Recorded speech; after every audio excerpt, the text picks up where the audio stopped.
Ang batang inampon ng mag-asawang albularyo prinsipe ng Biringan. Sa liblib na baryo ng Salvacion, sa gitna ng mapunong kabundukan at malamig na simoy ng hangin, naninirahan ang mag-asawang albularyo na sina Mang Celso at Aling Marta. Kilala sila sa buong rehiyon bilang magagaling na manggagamot, hindi lang ng karamdaman sa katawan, kundi maging ng mga sakit na gawa ng hindi nakikitang nilalang.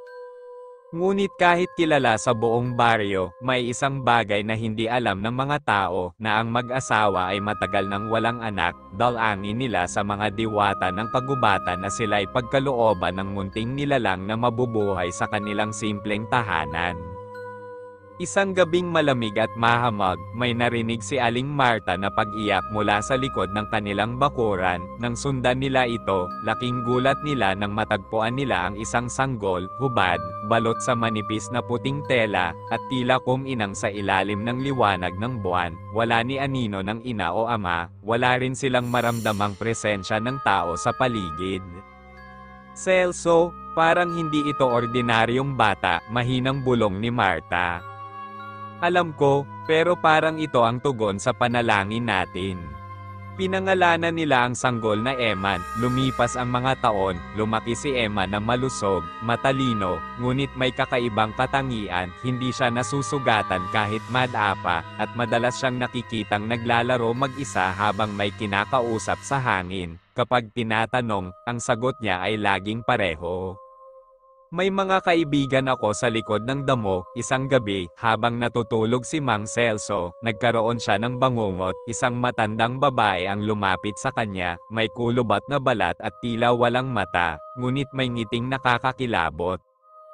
Ang batang yan, hindi nyo anak, siya ay tagapagmana. Pagkagising, agad siyang bumangon at pinuntahan si Eman. Natagpuan niya ito sa likod ng bahay, nakaupo sa gitna ng bilog na bato, habang nakikipag-usap sa liwanag ng buwan. Eman, anong ginagawa mo riyan? Tanong ni Celso, nanginginig. Kaibigan ko po si Nanay Luma. Tinuturuan niya akong maglakad sa hangin. Muling lumingon si Eman sa harap niya, ngunit walang kahit sinong nandoon. Dumating ang kanyang ikapitong kaarawan, isang gabi bago ang selebrasyon, biglang nagbago ang ihip ng hangin sa baryo, umulan ng maliliit na itim na balahibo mula sa langit, nagkasakit ang ilang hayop, at isang matandang lalaki ang natagpo ang walang malay sa tabing ilog. Paulit-ulit na sinisigaw, ang prinsipe ng Biringan ay muling nagising. Kinabukasan, habang naglalakad si Mang Celso papunta sa gubat para kumuha ng halamang gamot, may hamarang sa kanyang nilalang na hindi niya maipaliwanag. Isang lalaki na ubod ng puti ang balat, may mahabang buhok, at may mga matang parang kristal. Ikaw ang ama-amahan ng prinsipe, wika ng nilalang. Anong prinsipe? Balik ni Celso. Si Eman, anak ng reyna ng Biringan, itinago sa inyo upang hindi maaga ng mga nilalang sa kabilang daigdig. Ngunit ngayong 7 na siya, kailangan na siyang ibalik. Hindi umimik si Celso. Sa halip, napaluhod siya sa bigat ng enerhiyang bumalot sa paligid. Pagmulat niya, nawala na ang nilalang. Pag-uwi niya, agad niyang kinausap si Aling Marta. May katotohanan ang mga kwento ng Biringan. Si Eman, siya ang prinsipe nila, kaya pala napakahiwaga ng kanyang pagkatao. Ngunit bago pa man nila mapagpasyahan kung anong dapat gawin, biglang nawala ng kuryente ang buong baryo, umiiyak ang mga aso, humuhuni ang mga uwak kahit gabi. Nang ilawan nila ang paligid ng bahay, nakita nila si Eman sa gitna ng bakuran, nakataas ang 2 kamay, habang umiikot sa kanya ang mga aninong hugis tao ngunit walang mukha. Siya ang napiling tagapagmana ng liwanag at dilim, hindi nyo na siya pwedeng angkinin, bulong ng isa sa mga anino. Nagulat ang mag-asawa nang mapansin nilang hindi sila makagalaw, parang may pumipigil sa kanilang katawan. Tumitig si Eman sa kanila, at may kaamuan sa kanyang mga mata. Salamat po, inay, itay, pero kailangan ko nang bumalik. Pinoprotektahan niyo ako sa mundong ito, ngayon ako naman ang magpoprotekta sa inyo. Isang nakakasilaw na liwanag ang bumulag sa kanila, nang bumalik ang normal na tanawin, wala na si Eman, tanging usok na may halimuyak ng mga bulaklak ng gabi ang naiwan. Lumipas ang maraming taon, nanatiling albularyo sina Mang Celso at Aling Marta, ngunit tuwing sasapit ang ikapitong gabi ng Hunyo, naririnig nila ang mga bulong ng hangin. Ama, Ina, ligtas ako, nasa biringan ako, ang kahariang hindi nakikita ng karaniwang mata, pero ako ang tagapangalaga ng ating mundo laban sa kasamaan, at sa tuwing may lalapit sa kanila na may sakit na hindi kayang ipaliwanag, tinatawag nila ang pangalan ni Eman sa ilalim ng buwan, at ang paggaling ay dumarating, parang himala. 10 taon matapos mawala si Eman, tahimik ang baryo ng Salvasyon, halos wala nang natitirang matandang albularyo kundi si Aling Marta, na ngayoy uugod-ugod na, patay na si Mang Celso, na maya pa ilang taon na ang nakararaan, ngunit sa kanyang huling hininga, ang pangalan ni Eman pa rin ang binigkas niya. Sa likod ng bahay ay naiwan ang bilog na batong upuan ni Eman noon, laging malinis, laging malamig sa haplos, kahit tirik ang araw. Ngunit ang katahimikang ito ay unti-unting nababasag. Isang gabi ng kabilugan ng buwan, may kumalat na usap-usapan, may mga alagang hayop na naglalaho, ang mga kalabaw, baboy, at manok ay natatagpo ang butot balat na parang sinipsip ang laman, ang mas nakakakilabot sa bawat katawan ng hayop, may marka ng hugis pusod na parang iniukit ng mga kuko. May bumabalik, bulong ng isang matandang magsasaka. Hindi ito tao, sagot ng isa pa, at si Aling Marta, tahimik na lamang, pero sa kanyang puso, alam niyang hindi ito gawa ng karaniwang nilalang. Sa pagitan ng mga ulap at anino, sa kahariang hindi nasasakop ng oras o hangganan ng mundo, nandoon si Eman, ngayoy ganap na binata, mahaba na ang kanyang buhok, balot sa kapa ng itim at puting sinulid na gawa sa sinag ng buwan, sa kanyang harapan ay isang malaking salamin ng tubig, doon niya nakikita ang mundong mortal. Prinsipe, ani ni Nanay Luma, ang matandang diwata ng mga lihim, may pumasok na nilalang mula sa gilid na gabi, isang nilalang na pinatalsik mula sa kadiliman ng kabilang daigdig. Sa Salvasyon, tanong ni Eman, nanlalamig ang boses. Tumango si Nanay Luma, ito'y dating tagapangalaga rin, ngunit nilamon ng inggit at kasakiman, hinahanap kanya, hinahamon ang iyong pagbalik. Hindi nagsalita si Eman, sa halip, humawak siya sa kanyang tungkod, isang baston na gawa sa ugat ng punong hindi kailanman nakita sa mundong ibabaw. Panahon na, bulong niya, isang gabi, dumating ang isang estranghero, lalaki, matangkad, mapatla, at may mga mata na walang itim, puro puti, may dala siyang sako ng halamang gamot, at nagtungo sa bahay ni Aling Marta. Ako po'y naglalakbay, aniya, at narinig ko pong kayo ang huling albularyo rito. Tiningnan siya ni Marta, mabigat ang paningin, hindi mo kailangan ng gamot, hindi mo rin kailangan ng pagbisita. Isa kang aninong nagpapanggap, ngumiti ang lalaki, bumaling ang ulo niya sa kaliwa, at sa isang iglap, tumubo sa kanyang balat ang itim na ugat na gumagapang pataas sa kanyang leeg. Nasaan ang prinsipe ng biringan? Tanong ng nilalang. Malayo sayo, sagot ni Marta, sabay bagtong ng usok mula sa banig ng dahon na pinagsiga niya, ngunit bago pa man siya makagalaw muli, isang malamig na hangin ang dumaan, at napansin niyang nawala na ang lalaki, na para bang singaw lamang ito ng gabi. Sa tabi ng isang punong hubad ang dahon, huminto si Eman, hawak niya ang tungkod, at ang paligid niya ay tila nagyayelong parang walang oras, mula sa harapan niya ay may mga nilalang na lumulutang, mga nilalang na hugis tao ngunit binubuo ng usok, at ang mga mata ay tila butas ng kawalan. Hindi mo sila mapipigilan ng mag-isa, prinsipe, sabi ni Nanay Luma sa kanyang likuran. Hindi ko kailangang mag-isa, sagot ni Eman, bumaling siya sa kaliwa, at mula sa anino ay lumitaw ang 4 na nilalang mula sa biringan, ang mandirigma ng aninag, ang tikbalang ng dilaw na araw, ang binibining uwak, at ang babaeng abo, mga tagapagtanggol ng Beringa na isinilang upang bantayan ang hangganan ng dalawang mundo. Ibabalik ko ang anino sa kanyang pinanggalingan, mariing sambit ni Eman. Muling bumalik ang nilalang sa baryo, ang mga ilaw ng bahay ay pailan lang na namamatay isa-isa, ang mga bata ay nagkakasakit ng walang dahilan, at sa gitna ng gubat, bumukas ang isang pinto, hindi gawa ng tao, kundi gawa ng sigaw ng mga kaluluwang nawala sa dilim. Ngunit bago pa man makalapit ang nilalang sa puso ng baryo, isang liwanag ang sumiklab. Lumitaw si Eman, taglay ang kapangyarihan ng kaharian ng Beringan. Muli tayong nagtagpo, Senyor Kadiliman, sabi ni Eman, hindi ka na dapat nakalabas. Hindi mo kayang ibalik ako, hindi ka na sanggol, isa ka na ring bantay, prinsipe, at handa na akong agawin ang trono mo. Mula sa kanyang katawan, bumuga ng itim na usok si Senyor Kadiliman, isinumpang alagad ng mga nilalang sa gilid na gabi. Nagliyab ang paligid, ngunit sa loob ng apoy, sa puso ng dilim, tumindig si Eman, inikat niya ang kanyang tungkod at bumigkas ng salitang matagal nang hindi naririnig sa mundong ibabaw.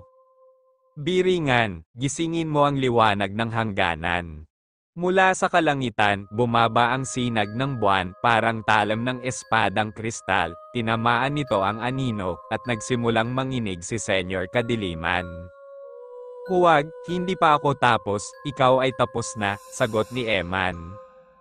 Sa huling sandali, sumigaw ang nilalang habang hinihigop pabalik sa kailaliman, at sa kanyang huling pagdaing, sinambit nito, hindi ako ang huli, walang nakapansin sa naganap na labanan, wala ni isang tao ang nagising, ngunit si Aling Marta, kahit mahina, ay naramdaman ito, lumapit siya sa likod ng bahay, sa bilog na bato, may bulaklak doon, isang bulaklak ng gabi, na hindi tumutubo kailanman sa kanilang lugar, alam niyang si Eman ay muling nagbantay. Muling nanambalik ang katahimikan sa baryo, ngunit hindi ito ang dating payapang katahimikan, ito ay tahimik na may halong pangamba. Sa gabi, may naririnig ang mga tao na tila boses ng mga batang umiiyak sa kagubatan, at ang langit, hindi na asol tuwing umaga, kulay abo na ang himpapawid, kahit walang ulap. Isang gabi, sa mismong bilog na bato sa likod ng bahay ni Aling Marta, may tatlong batang hindi taga-baryo ang nakita ng mga mangingisda, nakaupo roon, wala ni isa ang kumikibo, ngunit ang kanilang mga mata, itim na itim, parang walang kaluluwa. Nakalimutan niyong isara ang pinto, bulong ng isa sa mga bata. May isa pa, isang mas malakas, sabi ng isa pa, hindi si Senyor Kadiliman ang pinaka. Sa ilalim ng punong tinatawag na halimuyak ng gabi, muling nagtipon ang apat na tagapagtanggol ng hangganan kasama si Eman, nangingilid ang ulap sa paligid ng kanilang mesa ng liwanag, maging ang mga diwata ay hindi mapakali. Natalo mo si Senyor Kadiliman, ani ng tikbalang ng dilaw na araw, pero iisa lang siya sa 7. 7, tanong ni Eman. Oo, sagot ng binibining uwak, 7 nilalang mula sa gilid na gabi na gustong wasakin ang balanse ng Beringan at ng mundo ng tao. Si Kadiliman ang una, at ang susunod ay mas matanda, mas marumi, at mas matalino. Tawagin natin ang kanyang pangalan, ani ng babaeng abo, Sagkilan, ang ani nung kumakain ng liwanag ng bata. Isang guro ang nagmamadaling pumunta sa bahay ni Aling Marta, iyak ng iyak, hawak-hawak ang kanyang anak. Nanay Marta, hindi po siya natutulog, at kung magsalita, hindi na sa sarili niyang boses. Tiningnan ni Marta ang bata, may mata ngunit walang saysay ang tingin, tila baga ang kaluluwa'y malayo sa katawan. Ito ang ginagawa ng Sagkilan, bulong ni Marta sa sarili, pinaalalahanan tayo. Sa pagdantay niya ng kamay sa noo ng bata, nakita niya ang pangitain. Isang bilog na itim na buwan, umiikot-ikot sa itaas ng salbasyon, mga batang may itim na mata, nagsasayaw sa paligid ng isang balon, at sa loob ng balon, isang nilalang na may katawan ng matanda, ngunit ang ulo ay ulo ng sanggol, na nakangiti. Kinausap ni Eman si Nanay Luma, ako na ang prinsipe ng Beringen, ngunit bakit hindi ko pa rin makita si Sagkilan, kasi hindi siya lumalabas sa gabi, sagot ni Nanay Luma, lumalabas siya sa isip, sa takot, sa trauma ng bata, habang natutulog ang isang musmos na may bangungot, doon siya sumusulpot, kung gayon, mariing sambit ni Eman, kailangan kong bumaba, hindi bilang prinsipe, kundi bilang panaginip ng liwanag. Sa baryo ng Salvasyon, nagsimulang mabalat ng manipis na ulap ang buwan, ngunit kakaiba, ang buwan ay hindi lang natakpan, kundi tila naging kulay itim, parang isang mata na nakatitig sa buong baryo. At sa bawat bahay, ang mga batang natutulog ay nagsimulang humagulgol. Nay, nasa ilalim ng kama, may gumagapang, tay, may batang nakadapa sa kisame. Pumasok si Eman sa mundo ng panaginip, sa loob ng isip ng isang batang si Jorel, nakita niya ang isang bangin, sa ilalim nito'y dagat ng itim na gatas, sa gitna ng bangin ay naroon si Sagkilan, ang kanyang katawan ay parang putol-putol na manika, may tali-taling sinulid, at sa bibig nito'y tumutulo ang puting likido na parang gatas na panes. Bakit mo kami pinoprotektahan? Tanong ni Sagkilan kay Eman, ang tao'y sakim, ang mga bata, lumalaki ring halimaw. Huwag mong gamitin ang kahinaan ng sangkatauhan para lamunin sila, sagot ni Eman. Nagpakawala ng sigaw si Sagkilan, isang alingaw-ngaw na parang halakhak ng libo-libong bata, sabay-sabay. Gumalaw ang lupa sa loob ng panaginip, nagsimulang mabiyak ang bangin, at isang higanteng kamay ng sanggol ang umusbong mula sa kailaliman. Tumalon si Eman, dala ang kanyang tungkod, sa bawat hampas niya, lumilitaw ang mga alaala ng mga bata, masayang karnabal, yakap ng ina, liwanag ng umaga, at ito'y nagsisilbing sandata laban kay Sagkilan. Ngunit sa bawat hampas, binabalikan siya ng nilalang ng masasakit na alaala, pag-iisa, pang-aapi, sigawan ng magulang. Hindi ka ganap na liwanag, Eman, sigaw ni Sagkilan, may anino ka rin. Lahat tayo may anino, bulalas ni Eman, pero pipiliin kong gamitin ang sa akin para kumubli ang mga walang laban. Sa huling hampas ng kanyang tungkod, tinawag niya ang pangalan ng lahat ng batang pinangarap ng liwanag. Gisingin ang gising, linisin ang panaginip, nagising si Jorel at ang lahat ng bata sa baryo, sabay-sabay, wala nang bakas ng bangungot, wala na ang bilog na itim na buwan. Sa gitna ng gabi, sa ibabaw ng bilog na bato sa likod ng bahay ni Aling Marta, may nakaupo, si Eman, nakangiti. Tahimik, lumapit si Marta, pinilit tumayo sa kahinaan, bumalik ka, aniya, nangingilid ang luha, hindi ako lumalayo, inay, nasa hangganan lang ako, nakabantay, ngunit sa ilalim ng salvasyon, may gumalaw, isang nilalang na balot ng abo, may 7 mata at isang bunganga sa dibdib, ang ulong, 2 na silang bumagsak, 5 pa kaming natitira. Tahimik muli ang salvasyon, ngunit iba na ang hangin, parang may bumubulong mula sa lupa, sa araw, may matitinik na bulaklak na tumutubo sa tabi ng mga pintuan, hindi pa nila ito nakikita dati, at sa gabi, may mga dalagang nagkakaroon ng kakaibang panaginip. Isang babae, nakasuot ng puting saya, naglalakad ng nakapaa sa putik, habang hinihimas ang kanilang dibdib, sa kababulong. Puso mo, akin na, mahal, isang umaga, dumating ang isang binatilyo, si Rico, isang ulilang aking tahimik ngunit pala kaibigan. Nanay Marta, si Ella po, simula nung nakakita siya ng babae sa panaginip niya, para na siyang lutang, tapos, may sumusulpot na mga uod sa sugat niya sa dibdib. Nilapitan ni Aling Marta si Ella, na nakaupo sa isang silyang kawayan, nakatitig sa kawalan, ang puting damit nito'y may mantsa sa bandang kaliwa ng dibdib, at mula rito, unti-unting gumagapang ang mananipis na uod, papalabas. Babaeng may uod sa puso, bulong ni Marta, dumating na nga siya. Sa gitna ng salamin ng tubig, pinagmamasdan ni Eman ang salvasyon. Sa bawat alon ng imahe, parami ng parami ang mga binata't dalaga na inaabot ng panaginip na may halimuyak ng rosas na nabubulok. Lahat sila'y parang tinatabla ng kabaliwan, hindi makatulog, hindi makatawa, at patuloy ang sakit sa dibdib. Lumapit si Nanay Luma, ang ikatlong nilalang ay mas tuso, hindi niya hinahanap ang takot, kundi ang pag-ibig.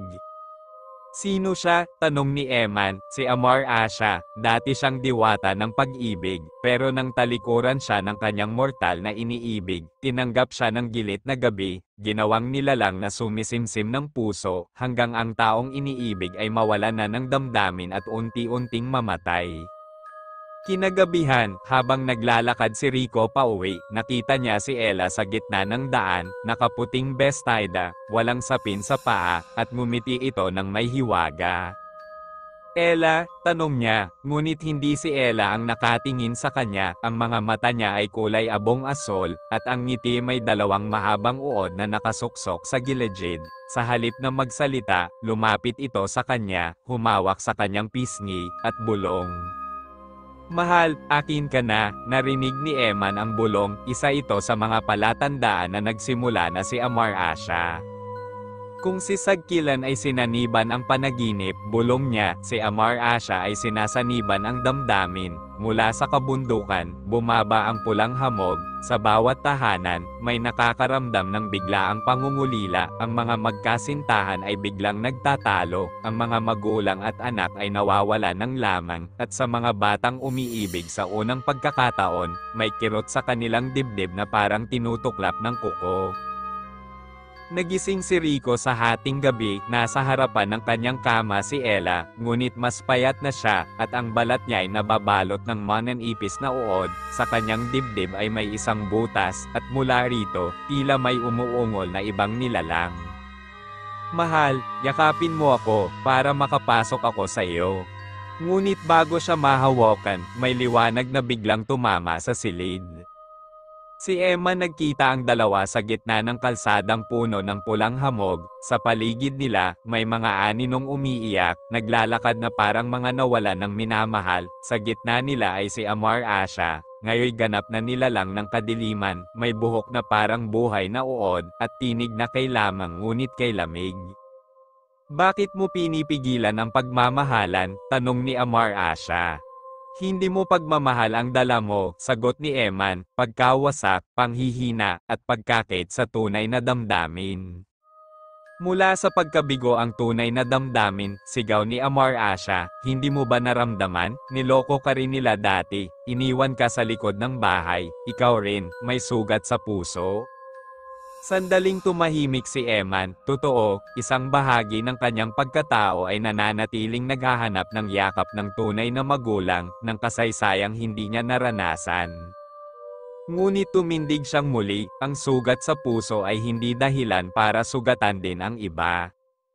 Itinindig ni Eman ang kanyang tungkod, sa dulo nito ay sumibol ang puting bulaklak ng pag-ibig na hindi makasarili, isang halaman lamang na lumalago sa bare ingan kapag ang damdamin ay dalisay. Isang alon ng liwanag ang lumabas mula sa kanyang puso at tumama sa paligid, hinugasan ang pulang hamog, ang mga nilalang na uod ay nagsisigawan habang natutunaw. Si Amar Asha ay nagsimulang maglakad palapit kay Eman, ngunit unti-unti, ang kanyang buhok ay nauupos, at mula sa kanyang likuran ay bumuka ang kanyang balat, doon lumabas ang isang batang babae, umiiyak. Hindi ako, masama, bulong ng batang diwata, iniwan lang ako, sinaktan. Lumuhad si Eman at inabot ang kamay nito, hindi ka masama, Amara, pero kailangan mong bumalik sa liwanag. Tumangis ang diwata, at ang katawan ni Amar Asha ay naging alabok na parang pinawalang bisa ng kapatawaran.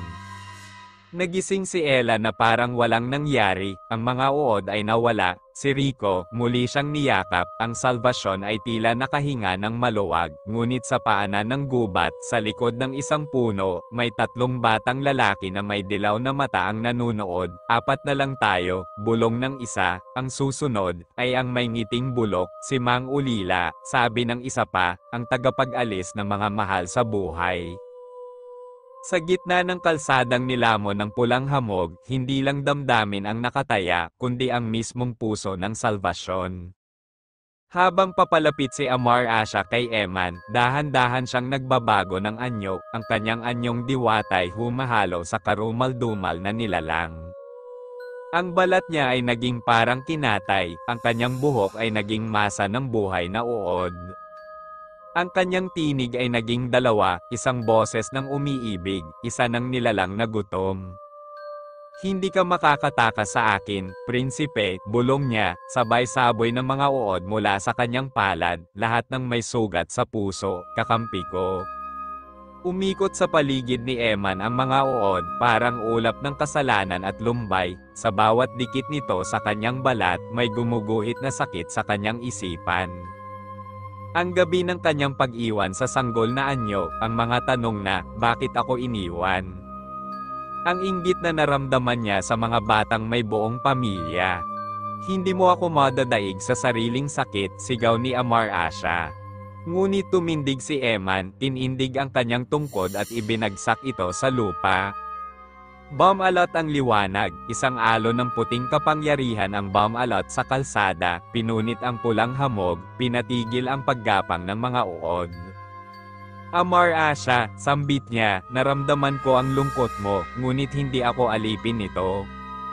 Umiikot si Amar Asha, sumigaw, at mula sa lupa ay sumulpot ang mga inulila sa pag-ibig, mga nilalang na mukhang tao ngunit walang mukha, tanging mga butas na mata at bibig ang mayroon, tila multo ng mga taong minahal niya, ngunit iniwan. Sumugod ang mga ito kay Eman, mabilis, matalim ang mga kuko, tumalbog sa paligid ang enerhiya, sa isang iglap, lumitaw mula sa anino ang kanyang apat na tagapagtanggol.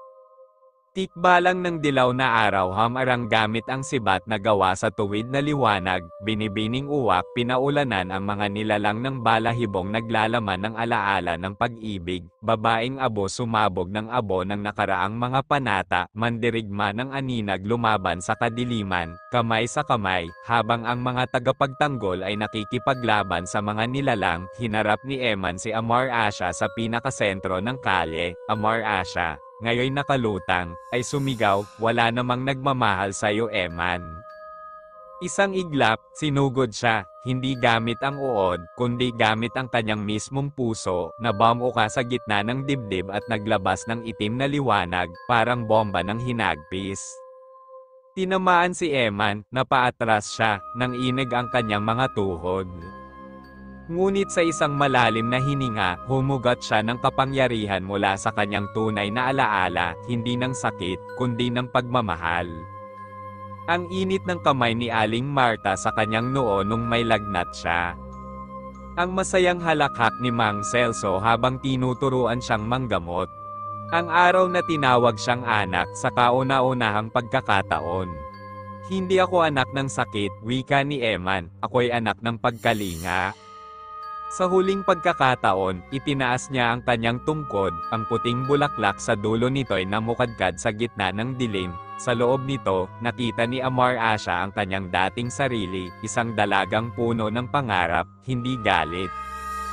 Amara, kilalanin mo ang sarili mo, hindi ito ang anyo mo, bumalik ka sa pag-ibig na totoo. Tumulo ang luha ni Amar Asha, dahan-daang naghiwa-hiwalay ang kanyang uod na buhok, naging alikabok, lumuhod siya sa harapan ni Eman.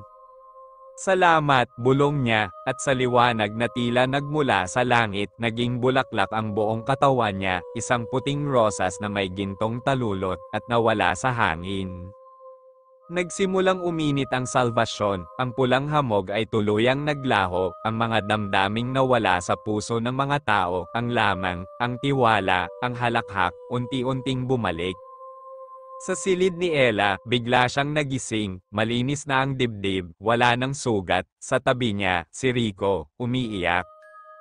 Buhay ka, aniya, at mula sa bintana, may liwanag na dahan-daang dumaan, parang sinag ng buwan na dumapo sa bilog na bato sa likod ng bahay ni Aling Marta. Sa malayong gilid ng gubat, may batang lalaki na sumulyap sa buwan, ang kanyang labi ay mabaho at nabubulok, ngunit ngumiti siya. Sa kamay niya ay may larawan ng isang pamilya, punit, duguan, apat na lang sila, bulong niya, ako naman, ako si Mang Ulila, at ang ituturo ko sa kanila, ay ang lasa ng pagkawala.